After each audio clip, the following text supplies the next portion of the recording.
Hi, welcome to our channel of IGNOU audiobooks. Indira Gandhi National Open University, School of Extension Development Studies, SOEDS, Master's Degree Programs, Master of Arts in Corporate Social Responsibility, MACSR, First Year, Meds 052 CSR Process, Volume 1, Block-1 Operationalizing CSR, Unit-1 Structural and Functional Setup. 1.1 Introduction. The practice of CSR is not new to companies in India. However, what the Companies Act 2013 has done is bring more companies into the fold of CSR. Also, it is likely that the total CSR spends will increase. What is clear to many companies is that if this increased spending is to achieve results on the ground, which is one of the core intents of the Act, then it is needed to be done strategically, systematically, and thoughtfully. It is in this context that the present unit envisages equipping you for this shift towards structured engagement with communities. It suggests steps to develop a CSR strategy and policy, and identifies the key building blocks for initiating and developing the CSR programs.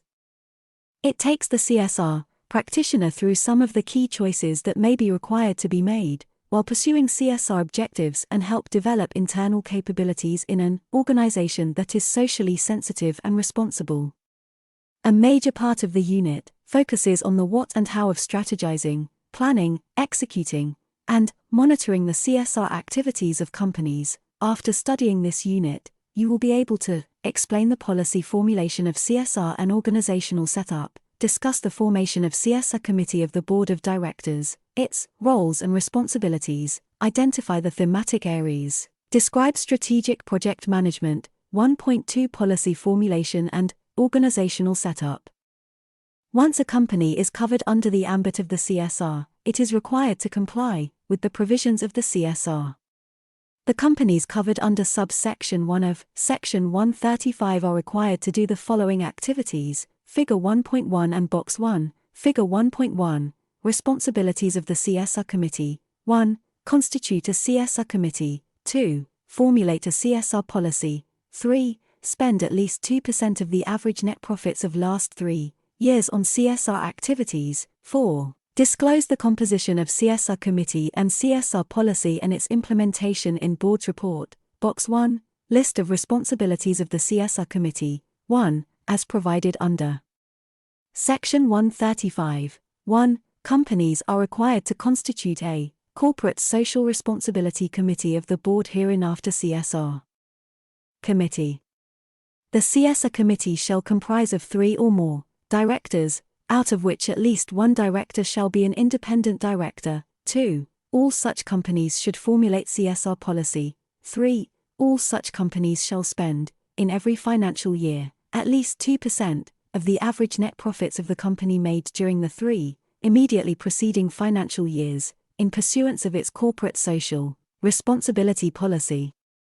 It has been clarified that the average net profits shall be calculated in accordance with the provisions of Section 198 of the Companies Act 2013.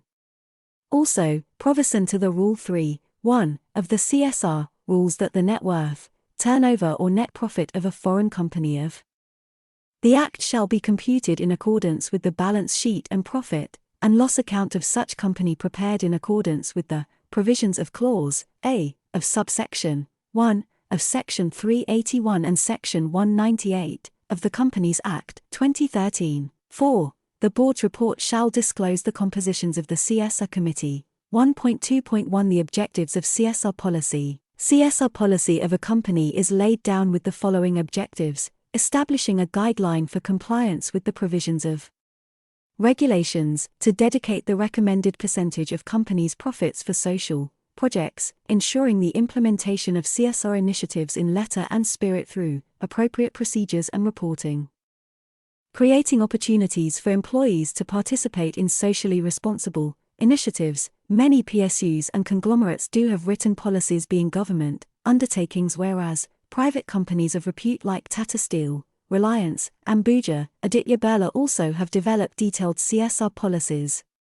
The CSR policy reflects vision and mission statement, beneficiaries to be covered, thematic areas, undertaken, place of implementation, etc. 1.2.2 CSR Committee and Board, the composition of the CSR committee varies based on the type of company. Composition of CSR committee, type of company composition, listed 3 or more directors including at least 1 independent director.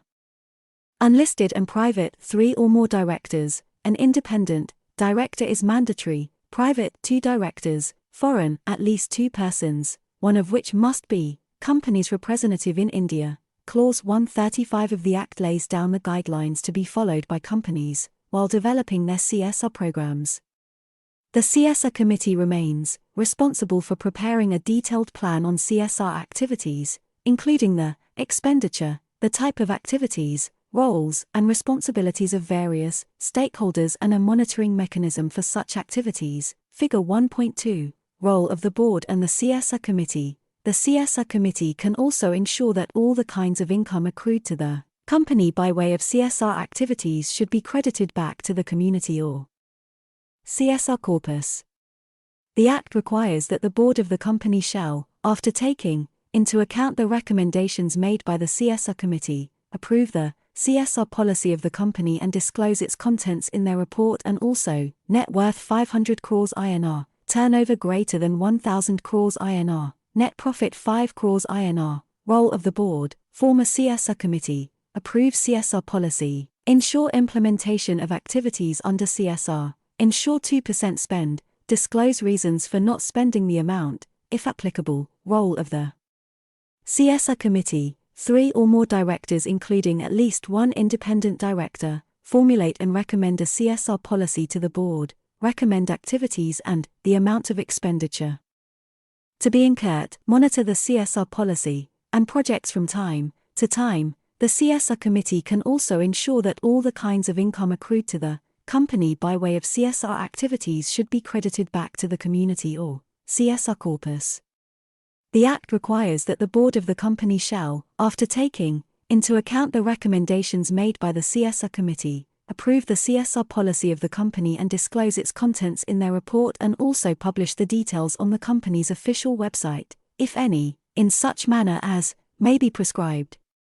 If the company fails to spend the prescribed amount, the board, in its report, shall specify the reasons, formulating a policy document, and the selection of the board and the committee is an excellent starting point for any company new to CSR.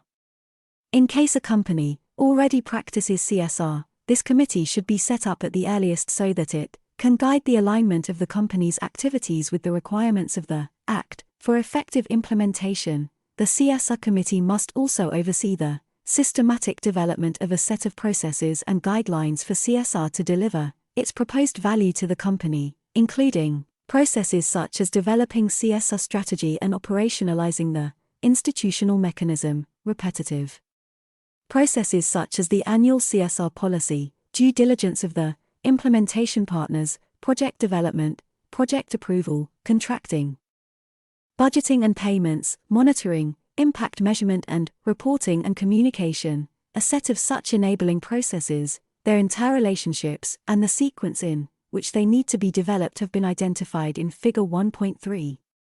While developing these processes, no standard set of recommendations exist for all companies. However, an overview of the required details, the activities required to be completed for each of these processes, along with some additional guidance on critical issues, have been provided below. Figure 1.3, Role of Committee in CSR Processes. 1.3 Methodology of CSR. CSR is the procedure for assessing an organization's impact on society and evaluating its responsibilities. It begins with an assessment of the following aspects of each business: customers, suppliers, environment, communities, and employees. The most effective CSR plan ensures that while organizations comply with the legislation, their investments also respect the growth and development of marginalized communities and the environment. CSR should also be sustainable, involving activities that an organization can uphold without negatively affecting its business goals. Organizations in India have been quite sensible in taking up CSR initiatives and integrating them into their business processes. It has been progressively projected in the Indian corporate setting because organizations have recognized that besides growing their businesses, it is also important to shape responsible and agile relationships with the community at large. Companies now have specific departments and teams that develop specific policies, strategies, and goals for their CSR programs and set separate budgets to support them. Most of the time, these programs are based on well-defined social beliefs or are carefully aligned with the company's business domain. 1.3.1 CSR trends in India. Since the applicability of mandatory CSR provision in 2014, CSR spending by corporate India has increased significantly. In 2018, companies spent 47% higher as compared to the amount in 2014-15, contributing 7,536 Indian rupees crores. $1 billion to CSR initiatives, according to KPMG India CSR Reporting Survey 2018. Listed companies in India spent 10,000 Indian rupees crore, $1.4 billion in various programs ranging from educational programs, skill development, social welfare, healthcare, and environment conservation, while the Prime Minister's Relief Fund saw an increase of 139% in CSR contribution over last 1 year. The education sector received the maximum funding, 38% of the total, followed by hunger, poverty, and healthcare, 25%, environmental, sustainability, 12%, and rural development, 11%. Programs, such as technology incubators, sports, armed forces, reducing inequalities saw negligible spends. Taking into account the recent amendments to CSR provisions, industry research estimates CSR compliance to improve and range between 97 to 98%. 1.3.2 Examples in CSR. India. Tata Group. The Tata Group conglomerate in India carries out various CSR projects, most of which are community improvement and poverty alleviation programs. Through self-help groups, it has engaged in women's empowerment activities, income generation, rural community development, and other social welfare programs. In the field of education, the Tata Group provides scholarships and endowments to numerous institutions. The group also engages in healthcare projects, such as the facilitation of child education, immunization, and creation of awareness of AIDS. Other areas include economic empowerment through agriculture programs, environment protection, providing sports scholarships, and infrastructure development, such as hospitals, research centers, educational institutions, sports academy, and cultural centers. Ultratech Cement, India's biggest cement company, is involved in social work across 407 villages in the country, aiming to create sustainability and self-reliance. Its CSR activities focus on healthcare and family welfare programs, education, infrastructure, environment, social welfare, and sustainable livelihoods. The company has organized medical camps, immunization programs, sanitation programs, school enrollment, plantation drives, water conservation programs, industrial training, and organic farming programs. ITC Group, a conglomerate with business interests across hotels, FMCG, agriculture, IT, and packaging sectors, has been focusing on creating sustainable livelihoods and environment protection programs. The company has been able to generate sustainable livelihoods opportunities for 6 million people through its CSR activities. Its eTupul program, which aims to connect rural farmers through the internet for procuring agriculture products, covers 40,000 villages and over 4 million farmers. Its social and farm forestry program assists farmers in converting wasteland to pulpwood plantations. Social empowerment programs through microenterprises or loans have created sustainable livelihoods for over 40,000 rural women. The above examples show that companies adapt thematic areas of interventions and accordingly plan their strategy to implement the same. In next part of the unit, you will get to know the areas given under law to be adapted by companies. Activity 1. Visit a CSR project being implemented in the city of your residence. Inquire about the project coverage and its impact and write about them in your own words. 1.4 CSR thematic areas activities. The policy recognizes that corporate social responsibility is not merely compliance, it is a commitment to support initiatives that measurably improve the lives of underprivileged by one or more of the following focus areas as notified under Section 135 of the Companies Act, 2013, and Companies, Corporate Social Responsibility Policy, Rules 2014, eradicating hunger, poverty and malnutrition, promoting preventive health, care and sanitation and making safe drinking water available. 2. Promoting education, including special education and employment, enhancing vocation skills, especially among children, women, elderly and the differently abled, and livelihood enhancement projects. 3. Promoting gender equality, empowering women, setting up homes and hostels for women and orphans, setting up old age homes, day care centers, and such other facilities for senior citizens, and measures for reducing inequalities faced by socially and economically backward groups. 4. Reducing child mortality and improving maternal health by providing good hospital facilities and low-cost medicines.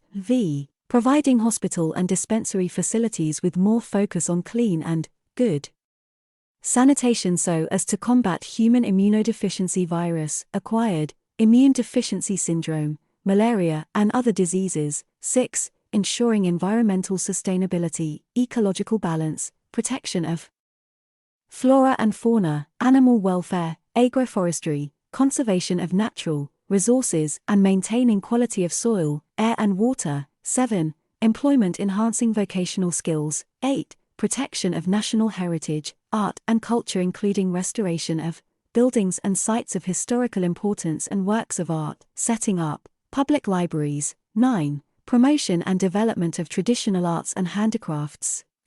Measures for the benefit of armed forces veterans, war widows and their dependents. 11. Training to promote rural sports, nationally recognized sports, sports and Olympic sports. 12. Contribution to the Prime Minister's National Relief Fund or any other fund set up by the central government for socio-economic development and relief and welfare of the scheduled castes, the scheduled tribes, other backward classes, minorities, women. 13. Contributions or funds provided to technology incubators located within academic institutions, which are approved by the central government. 14. Rural development projects, etc. 15. Slum area development.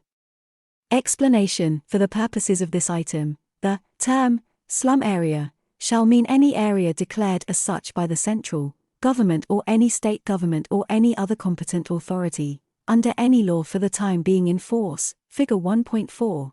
Indicative activities under CSR specified under Schedule 7 of the Act.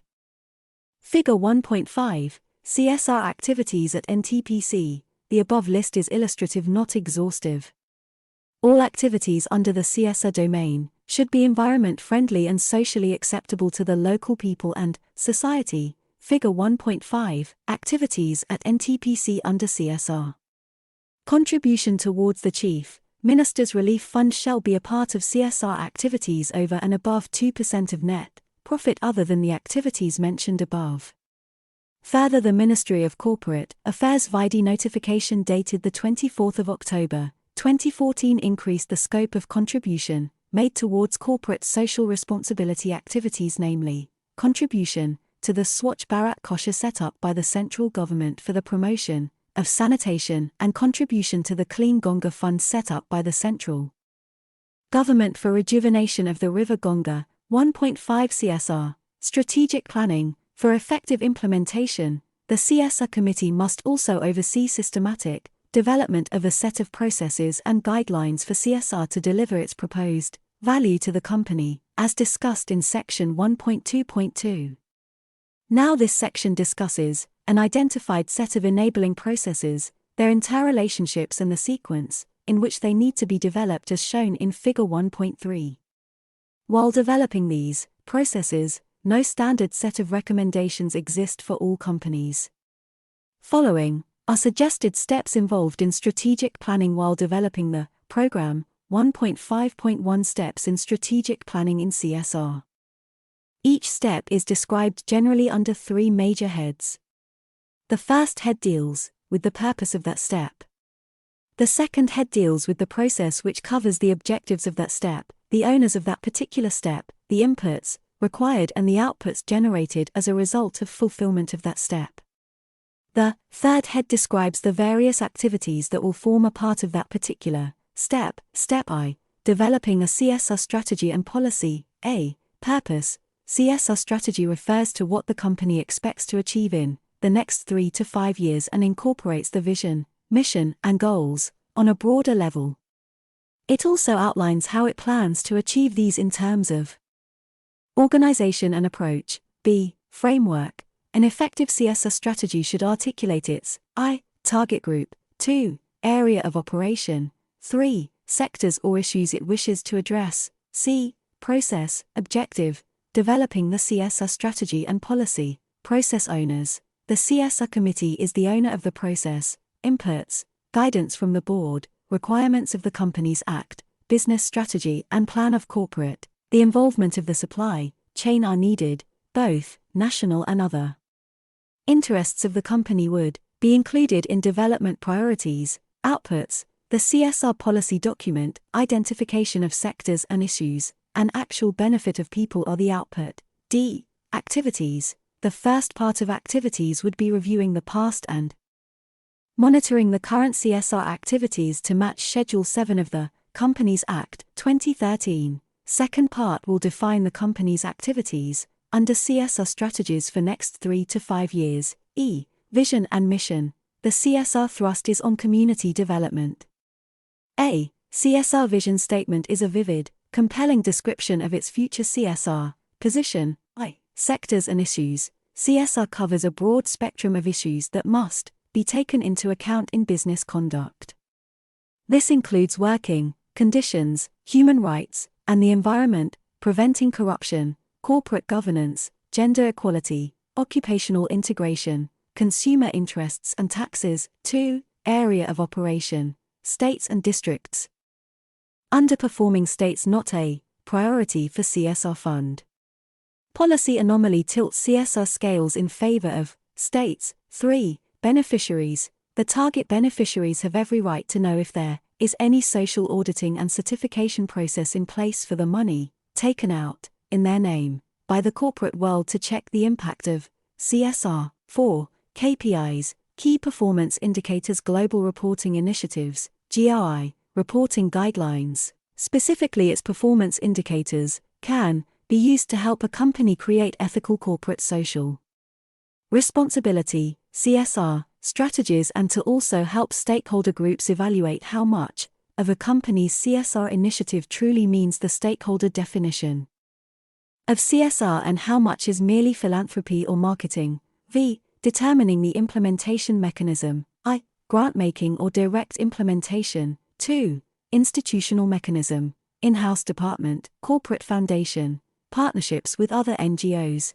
Implementation of CSR means that enterprises abide by laws, regulations, social norms, and business ethics, effectively manage the influence of the corporate operation upon the stakeholders and the natural environment, and maximize the comprehensive value in economic, social, and environmental aspects. 6. Establish methods for monitoring and reporting. CSR project, monitoring, evaluation, and reporting are management requirements for the successful implementation of any CSR project to ensure that the said project achieves the required objectives. Example: the Aditya Birla Group has a vision to actively contribute to the social and economic development of the communities in which it operates.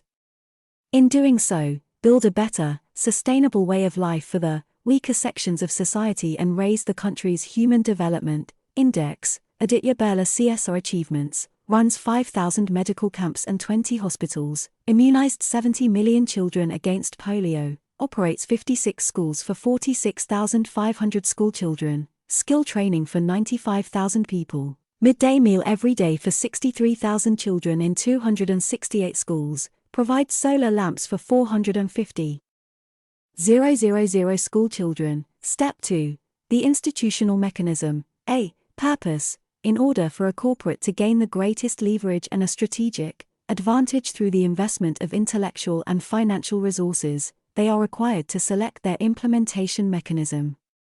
In terms of implementation mechanism, a company has several options, which are permitted under the CSR draft rules. The grants can be made directly by an in-house CSR department or through the company's grant-making foundation. 2. Making grants to an independent implementation partner, which has a track record of at least 3 years, e.g., NGOs of state or national repute. B. Process objective. A company's objective is to establish a legal entity and aligning the accounting, tax, finance, administration, HR, and IT systems to deliver the commitments made in the CSR policy. Process owners. The CSR committee is the process owner. Inputs. The CSR strategy. Outputs. Creation of a separate legal entity or a CSR department. 4. CSR activities. 2. Other institutional mechanisms to align the accounting, finance, administration, HR, and IT systems with CSR activities. C. Activities. For the CSR implementation, the company should have an in-house CSR department, or it can collaborate with a trust, society, foundation, not-for-profit Section 8 company, for example Aditya Birla, Center for Community Initiatives and Rural Development works with WHO, Australia India Council, Bill and Melinda Gates Foundation, Habitat for Humanity, CII, European Union, EU, Global Compact Network, International Rotary Club, National Skills Development Council, FICCI, NABARD, NARCO, CARE, IGNOU, Aidit Action, SOWA, BAIF, Mirada, Basics, CARD, Art of Living Foundation, Smile Foundation, Maya Foundation, Childline India Foundation, and local NGOs. The next step would be to identify the implementation model, grant making, direct project execution, etc. A funding source needs to be finalized. 4. CSR work. Employees' job descriptions, their roles and responsibilities should be clearly stated, and a proper reporting system to the CSR team should be defined. The existing finance, administration, and IT systems should have a clear picture of the total CSR fund received, its expenditure, and balance. The CSR team should be intimated well in advance about the allocation for the expenses or assets created, so that the work of running the project should not be hampered. Activity 2. Visit a CSR project being implemented in the city of your residence. Inquire about and record the names of the project partners involved in the implementation of that project. Step 3. Due diligence of the implementation partner. A. Purpose. Due diligence refers to the process a company undertakes to determine the risks as well as the benefits of working with a potential implementation partner. This process has to be sufficiently effective to ensure that a company's implementation partners have the reputation, competence, and integrity to deliver effective programs on the ground. The due diligence process consists of 5 primary areas for investigation: competence of the implementation partner, identity, management, accountability, transparency, and financial capability. B. Process objective. Selecting the implementation partner, process owners, the CSR department or company foundation. Inputs. The CSR strategy and policy. 2. Discussions with communities, management, staff, other funders, local government officials, local leaders or influencers.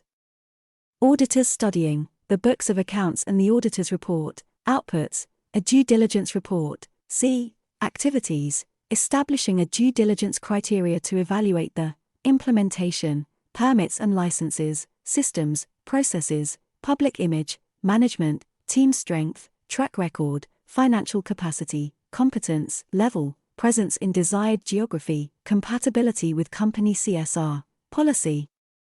Establishing due diligence criteria for evaluation and empanelment of private funders for partnership and joint projects is also required. Evaluating partnership opportunities for its risks and benefits and any conflicts of interest between the stakeholders need to be identified. Step 4. Project development. A. Purpose. The CSR strategy of a company will be implemented through a series of projects with clearly identified starting to end cycle. It has to have synergy between input and output, i.e., funds, other resources, and total expenditure. These projects could be of any length, short duration, A. Few months, or multi-year. B. Process, objective, developing a feasible project proposal, process owners, the implementation agency, the CSR department, company foundation or the NGO partner. Inputs. I. The CSR policy. 2. Institutional mechanisms. 3. Information, from the government sources, previous studies done in the area, etc. 4. Information on programs targeting similar geographies and beneficiary groups or strategies. V. Monitoring impact, measurement reports from any earlier projects. Outputs. A project proposal that details I. Project context including the roles of other stakeholders. 2. Key needs of target beneficiaries. 3. Project goals, KPI, key performance indicators, baselines and expected end lines. 4. Project milestones for progress monitoring purposes. V. Activities and timelines to achieve the stated project goals. 6. Budgets along with the purpose of expenditure. 7. Risks and mitigation strategies. 8. Progress reporting, step-by-step narration from starting to end. C. Activities. I. Developing a framework to identify key stakeholder groups including the local community, the local government or bodies, academia and research institutions, investors, etc. 2. Conducting a needs assessment, if required, to assess development priorities. The methodology for this can be participatory processes, surveys, or a combination of the two.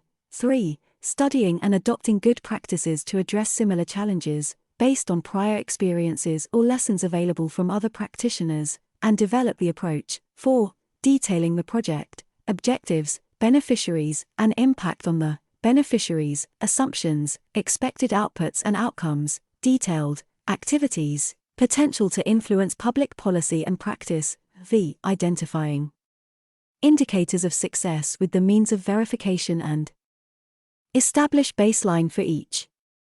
This can be commissioned as a separate study or can even be included at the need assessment stage. 6. Estimating the budget and how it will be funded, specifying community contributions, leveraging of government schemes and contributions from other donors. 7. Indicating monitoring and evaluation methodologies for impact measurement. Step V. Project approval. A. Purpose. Every project, whether developed by the in-house team or an external agency, must be formally examined and approved. This is to ensure that each project is in line with the CSR strategy and policy, that the monitoring indicators are clearly defined and relevant, and that there is adequate budget available. The projects must be scrutinized carefully for their durations and resource demands. The CSR committee is ultimately responsible for every project. It can, however, choose to delegate authority to a project approval committee, consisting of company staff and outside experts with clearly defined roles and responsibilities. B. Process, objective, approve projects based on the CSR policy objectives, principles, and guidelines. Process owners, the CSR committee or the delegated project approval committee. Inputs, project proposal, due diligence report should be forwarded to the implementation unit. Outputs, an approved project proposal including a monitoring process and reporting and clear-cut delegation of work, i.e., who will do what should be outlined. C. Activities. I. Determining the delegation of power for project approval. 2. Establishing an evaluation framework for appraisal of the project concepts. 3. The project concept should align with CSR policy. 4. Establish theory of change. This requires need-based tests which result in value for money and efficiency. V. Reviewing risks and mitigation measures. 6. Identifying resource availability and any specific organizational requirements and constraints. 7. Laying down organizational supervision and oversight requirements. Step 6. Finalizing the arrangement with implementing agency. A. Purpose. While working with an external agency, it is very important to enter into a formal arrangement which is referred to, here, as a Memorandum of Understanding or MOU.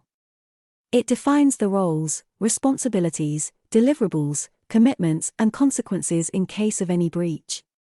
This is essentially a formal acknowledgement that all the partners have voluntarily consented to work together to achieve an agreed outcome that requires each one to play their respective roles. B. Disbursement scheduling. For a project to deliver the desired results, it should have sufficient funds and resources to carry out the planned activities. At the same time, having excess funds in the bank account is not prudent. Financial management.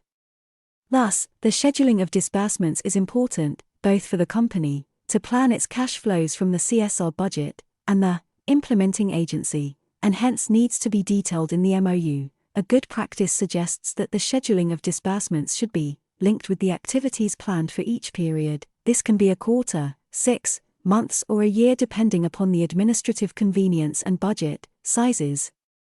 Thus, the project budget needs to be broken up accordingly and the funds required for the subsequent period should be made available in advance. C. Process, objective, agree upon and sign MAU with the partner, process owners, the CSR department or company foundation. Inputs: I. An approved project proposal. 2. A due diligence report. Outputs: MAU with the implementing agency including disbursement schedule. D. Activities: I. Developing a template for the MOUs based on the context. Specify the outputs and outcomes, the approach and methodology, the KPIs, key parameters to be monitored and reported, the mode of communication, contract management team, scope of change in management procedures, dispute or conflict resolution mechanisms, inspection and audit, requirements, contract closeout requirements, timelines, milestones, and deliverables, budgets, process of invoicing and release of payments, etc. 2. Establishing a process for negotiation, the MAU with the implementing agency. 3. Finally, agreeing upon and signing the MAU. Step 7. Progress monitoring and reporting. A. Purpose. Routine progress monitoring serves the following 3 important purposes. I. It highlights any shortcomings and helps to determine corrective action that must be taken if need be. 2. It provides an excellent opportunity for learning what worked and what did not. This can then be immediately applied to other projects. 3. This is an essential part of the Director's Report as per the CSR clause of the Companies Act, 2013. B. Process, objective, monitoring progress, learning lessons, and helping to prepare the reporting process owners, the CSR committee. Inputs: I. The approved project proposal. 2. Previous monitoring reports. Outputs: I. Determining mid-course corrections. 2. Recommendations for future project designs. 3. Project monitoring reports to the CSR committee. C. Activities: I. Based on the approved project proposal, the need is to determine the monitoring schedule for each project. 2. Obtaining all relevant progress reports from the project, studying them, and making a note of the gaps. 3. Holding discussions with the implementation team about shortcomings, if any, and to agree on corrective actions. This may be done through a field visit or remotely, based on what has been agreed in the MAU. 4. Holding discussions with the implementation team regarding what lessons are emerging and how they can be applied within the project as well as outside. Step 8. Impact measurement. A. Purpose. The impact of CSR projects can be varied. For instance, a girl child education program can show increased enrollment and retention of girls. Further impact such as improved learning levels will take at least a year. So, impact measurement studies have different objectives from project monitoring and typically have to be undertaken after providing sufficient time for them to manifest. B. Process, objective, measuring outcomes and impact of projects, process owners, the CSR committee. Inputs: how resource planning is done and alignment with the project. MAU. Outputs: on the basis of the impact measurement report, recommendations for future project designs need to be taken care of. C. Activities: I. Identifying methods for conducting impact assessment and outcome measurement suited to the context and size of the project and budgets available. 2. Defining the skills required for the impact measurement team and, accordingly, identifying, selecting and appointing the team. 3. Assisting the team in sample selection, conducting surveys and focus group discussions. 4. Making provisions for site visits by the team. V. undertaking the impact measurement exercise and preparing the report. 6. Identifying lessons for future interventions. Step 9. Report consolidation and communication. A. Purpose. Reporting and communication close the loop between intent and achievement and are hence crucial elements of the CSR process. In the context of the Companies Act, 2013, this is also a mandatory requirement, as it provides crucial inputs to preparing the Director's report. B. Process, objective, reporting the CSR at an individual project level, consolidated, at a program level and aligned with the requirements under the Companies Act, 2013 and the CSR Committee, process owners, the CSR Department, inputs, CSR strategy and policy. It needs to be ensured that monitoring, reports are aligned with the project MAU, outputs, finalization of CSR reports. The report should be disseminated to the Board of Directors, investors, government agencies, beneficiaries, etc. C. Activities. I. Selecting the appropriate reporting framework that is aligned with requirements of the Companies Act, 2013 and global best practices. 2. Consolidating project reports into program reports and an overall CSR report. 3. The reporting format is a part of the CSR rules. 1.6 Summary. Implementation of CSR within an organization is an important element for companies today. The unit explores different steps in the CSR implementation process, with the intention to create a dynamic CSR implementation model that could be utilized by organizations as guidelines when implementing CSR within their organization. CSR implementation is a complex process that needs to be integrated in every part of the organization and in the daily activities in order to be successful.